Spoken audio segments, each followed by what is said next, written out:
Good morning everyone, my name is Trusha Vijay Kumar Chaube and today I am going to give presentation about prepositions. So आप लोग को क्या लगता है prepositions क्या है, क्यों हम prepositions यूज़ करते हैं? किसी को कोई आइडिया है? आप बता सकते हो? किसी चीज को जोड़ने के लिए prepositions का यूज जी, किस चीज़ को जोड़ने के लिए? कोई सेंटेंस को अपने को डबल या कंप्लीट करना है तो अपन prepositions का यूज करें। Very good. देखिए प्रेपोजिशंस क्या होते हैं, जो नाउन और प्रोनाउन और सेंटेंसेस को एक में एक से जोड़ता है, उसे हम प्रेपोजिशंस बोलते हैं। तो आज हम कुछ थोड़े बहुत प्रेपोजिशंस के बारे में समझेंगे। तो हमारा पहला प्रेपोजिशन है इन। अच्छा ठीक है, अब मुझे आप एक बात बताओ, इन हम काय के लिए और इनको क्या कहते हैं? इनको क्या कहते हैं? के अंदर। ठीक है, तो सिंपल मीनिंग है, हम डे टू डे लाइफ में इसे यूज करते हैं। इनका क्या मतलब होता है? अंदर। तो अब जैसे ये पिक्चर है, ठीक है, the girl is sitting inside the room. एक लड़की एक कमरे के अंदर बैठी है। A girl is sitting inside the room. और कोई है जो एग्जाम्पल बता सकता है? आप एग्जाम्पल बता सकते हैं इनका एक आधा?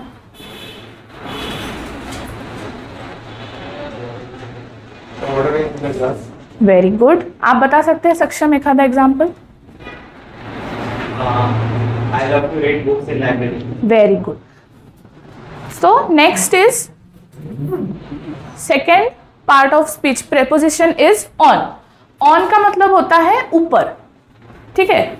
और ऑन का जैसे हम एक आधा एग्जाम्पल दे तो अ bag is on a chair.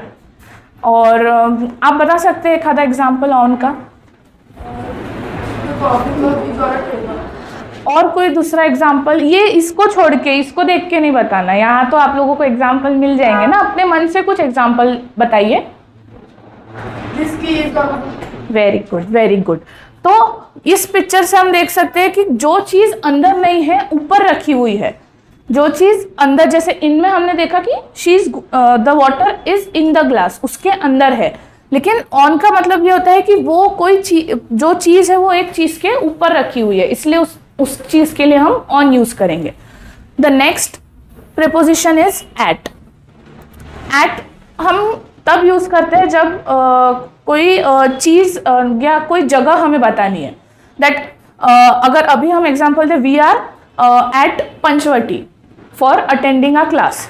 This class is at Panchavati, मतलब कोई प्लेस हमें बताना है। जैसे इसमें हम बोल सकते हैं the man is standing at in front of house at any place. It might be wrong sir. Okay, so कोई दे सकता है एक आधा एग्जाम्पल at का? somebody please. He is at the class. और कोई? I'm at your door. Very good. So next preposition is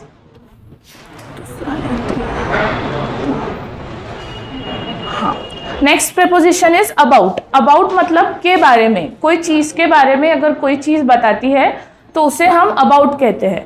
जैसे ये इस पे हम देख सकते हैं the whole picture is telling about a king's kingdom, मतलब वो किंग के किंगडम के बारे में पूरी पिक्चर बता रही है। The chair is saying about the kings, what we can say कि किंग के पर्सनैलिटी बता रही है। The way he is sitting, the chair is the way the king is sitting, it is telling about the personality, कि वो उसके personality के बारे में बता रहा है। फिर उसके बाद में है फॉर। फॉर मतलब किसी के लिए, अगर हम किसी को कुछ दे रहे हैं या किसी के लिए कुछ कर रहे हैं या हमें हम किसी को कुछ गिफ्ट दे रहे हैं, उसके लिए हम फॉर यूज करते हैं। तो जैसे मुझे बताइए, आप बताइए कि फॉर का एक आधा एग्जाम्पल बताइए। हाँ, आपको ही बोल रही हूँ।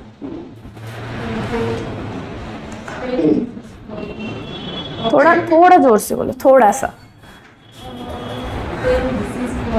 The pen is for you. Very good, very good. आप बताइए एक आधा example. What? Book for you. देखिए सेंटेंस की रचना थोड़ी गलत है। The book is for you, the book is for you. आपने सही बोला, पर सेंटेंस की थोड़ी सी जो रचना है वो थोड़ी गलत हो गई, बाकी it was correct.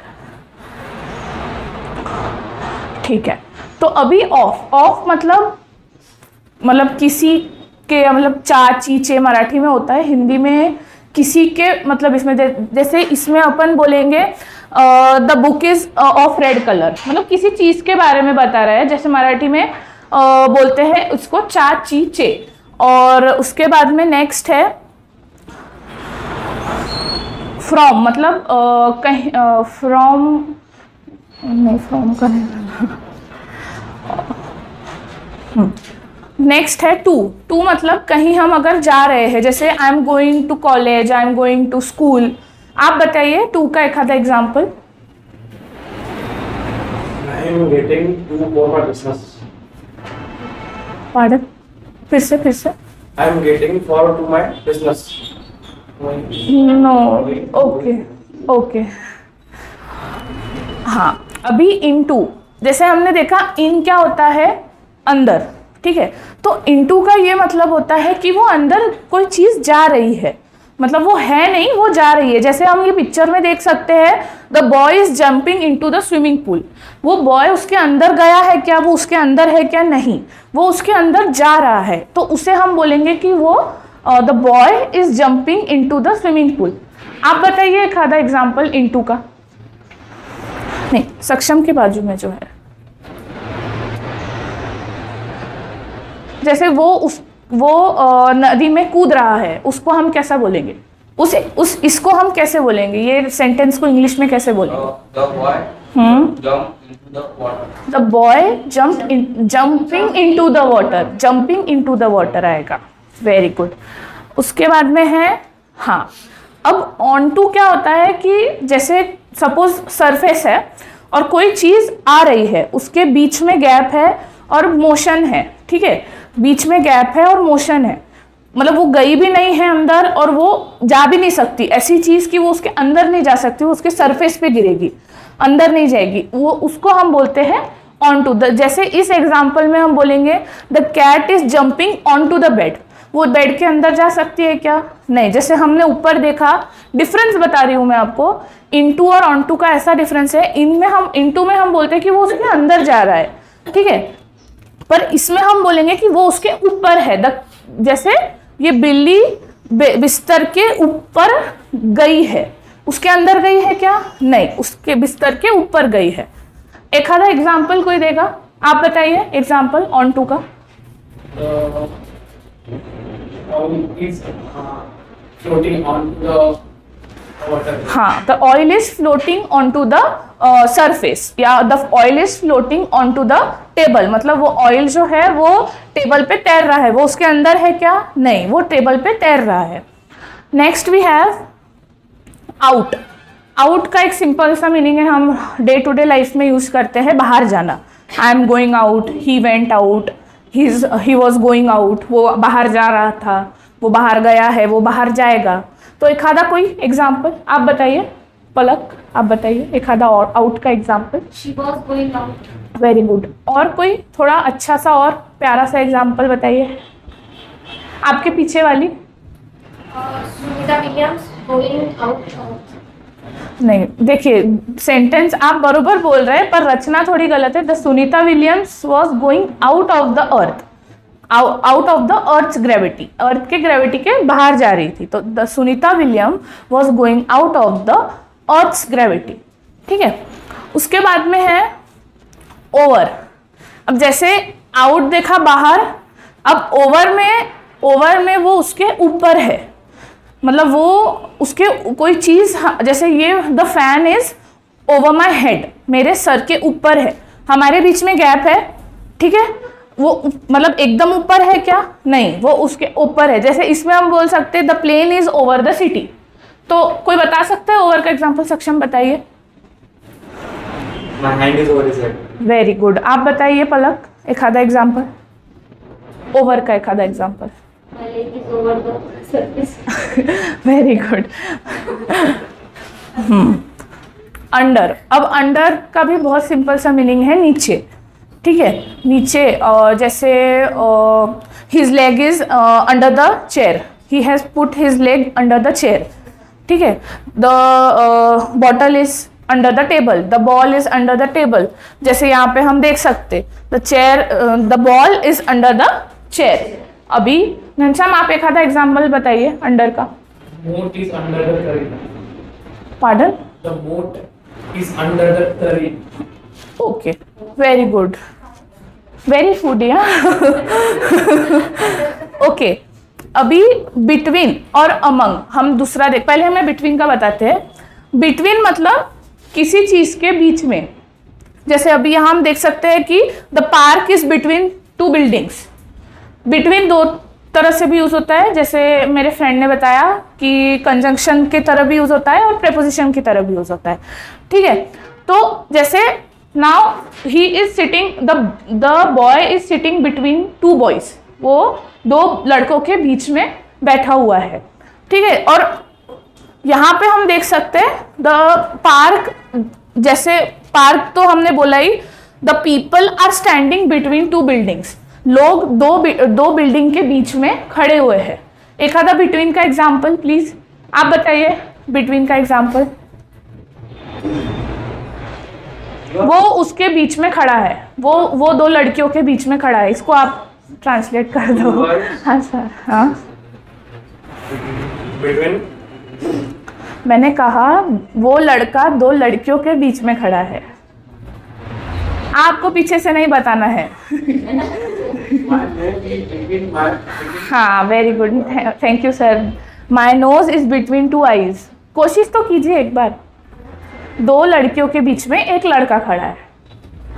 he and two girls between नहीं, the boy is standing between to girls, ठीक है, बोलो the boy is standing between to girls, very good. अब देखिए अमंग, अमंग मतलब अमंग मोस्टली लोगों के लिए यूज कर सकते हैं। जैसे बिटवीन मैंने एक डिफरेंस देखा है कि जो बिटवीन है, जैसे कोई चीज़ है, जैसे नॉन लिविंग थिंग है या कुछ है, उसके लिए मोस्टली बिटवीन मतलब वो इंसानों के लिए भी यूज़ करते हैं, लेकिन मोस्टली हम उस चीज़ों के लिए भी यूज़ करते हैं। तो जैसे अमंग है, ये हमने अभी देखा कि ये ग्रुप ऑफ पीपल्स के लिए यूज़ होता है। जैसे अगर क्या बोल सकते हैं, a girl is dancing among the people, a girl, जैसे रास्ते पे हम बोल सकते हैं, जैसे कुछ रहता है ना, जैसे हमने बड़े बड़े सिटीज़ में देखा है कि वो बीच में गाना गाते हैं, a man is singing a song among the crowd, वो क्राउड के बीच में गाना गा रहा है। तो अमंग मोस्टली ह्यूमंस के लिए मतलब मैंने जहाँ तक डिफरेंस देखा है मोस्टली ह्यूमंस के लिए होता है। जैसे अमंग में और बिटवीन में थोड़ा बहुत फर्क है। बिटवीन भी मतलब बीच में ही हो गया और अमंग भी बीच में ही हो गया, लेकिन जो बिटवीन है वो नॉन लिविंग थिंग्स के लिए भी यूज होता है। और यहाँ हम बोलेंगे कि I am standing and giving my presentation among you all, है ना। तो इस तरह की वाक्य रचना होती है। आप एक आधा अमंग का एग्जाम्पल बताइए। वो तो मैंने ही बोल दिया ना। अच्छा, आप बताइए।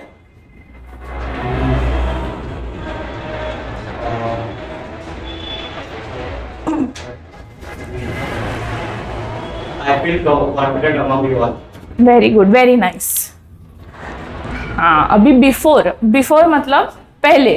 जैसे बिफोर हम कब यूज करेंगे, अगर हमें कोई काम दिया गया है सपोज, और हमको बोला गया है कि उसको पहले खत्म करो, तो complete the work before I come to office और before I come from lunch, मेरे लंच से आने के पहले आप अपना काम खत्म करो।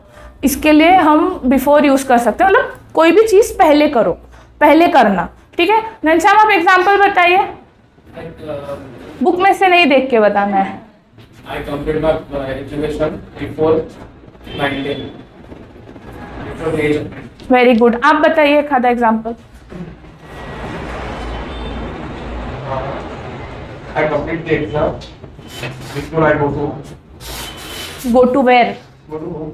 गो to home, very good, nice. अब बिफोर जैसे हमने बोला, वैसे आफ्टर मतलब के बाद, कोई भी चीज के बाद। जैसे I will go there, I will go to party after 6 o'clock, I will go to play tennis after 7 o'clock। इस तरह हम आफ्टर का यूज करते हैं। आप बताइए एक आधा एग्जाम्पल। नहीं, आपके पीछे, और थोड़ा जोर से बोलना। after 6 PM. Very good. Next we have since. हाँ, सिंस का मतलब ये होता है कि बहुत पहले से, जैसे this class is the class has started since 2016, means the sir has taken this class since 2016, sir 2016 से ये क्लास ले रहे हैं। उसका मतलब होता है बहुत पहले से कोई चीज़ हम करते आ रहे हैं, इसीलिए हम उस चीज़ के लिए हम सिंस यूज़ करते हैं। आप बताइए एक आधा एग्जाम्पल सिंस का, कोई भी एक आधा छोटा मोटा example. We have been taking presentations since 9. हाँ, we haven't met you since long और सिंस फ्यू ईयर्स, मैं आपसे बहुत सालों से नहीं मिली। Very good, thank you sir. हाँ, अब अंटिल का क्या मतलब होता है कि तब तक, हाँ जब तक, सॉरी जब तक, मतलब जैसे हम बोल सकते हैं कि आप ये काम करो जब तक मैं कुछ और कर लूँगी। You do this work until I complete my work, मतलब मैं मेरा काम खत्म करने तक आप ये काम कर दो। इस तरह हम अंटिल का यूज़ करते हैं। फिर ड्यूरिंग का मतलब दरमियान, ड्यूरिंग का मतलब दरमियान, ठीक है। तो जैसे अभी ये पिक्चर से आप देख सकते हैं कि a man is reading a book during movie while others were watching movie, whatever we can say। तो एक आधा एग्जाम्पल The boy ये देख के नहीं बताना। दूसरा, the boy studied during the exam. The boy is studying during the exam. Very good, आप बताइए। I am watching the other personal friend during the PPT. During the presentation. Okay, very nice. हाँ, next we have against, मतलब विरुद्ध करना, विरुद्ध, कोई चीज़ के विरुद्ध में रहना। तो एक आधा example. I am against politics, ऐसा आएगा। ओके, वेरी गुड, आप बताइए। Very good, very good, very nice. Husband is always honest. Oh my god. Nice example. You have to follow this in rest of your life. अब without का मतलब होता है कोई चीज़ के बिना, जैसे I can't live without you, I am means I am very dull without my parents, I don't feel good without my parents. कोई सी चीज़ के साथ नहीं है अपन और उस वजह से कुछ अपने को खराब लगता है, जैसे हम नहीं रह सकते उसके बिना, I can't live without him, ऐसा हम बोलते हैं। तो एक आधा एग्जाम्पल विदाउट का। Very good, very nice, very true. Next, I am higher without you. हाँ, पार्डन, फिर से बोलो। सुनना, I am higher without you. Higher without you, इसका मतलब बताएंगे हिंदी में? मैं नॉर्मली बताइए ना, मैं बताऊंगी फिर। आपके बोले सुनना नहीं चाहता। आपने जो बोला है वो मैं सुनना नहीं चाहता। नहीं, आप कहना क्या चाहते हैं? Don't understand your sentence. आपके बगैर में बातें, I can't talk without you. आपकी वाक्य रचना आप थोड़ी सुधार लेना, ठीक है? Work on that. Okay, thank you everyone. I end up my presentation here. I hope you all understand what I said today. Thank you very much.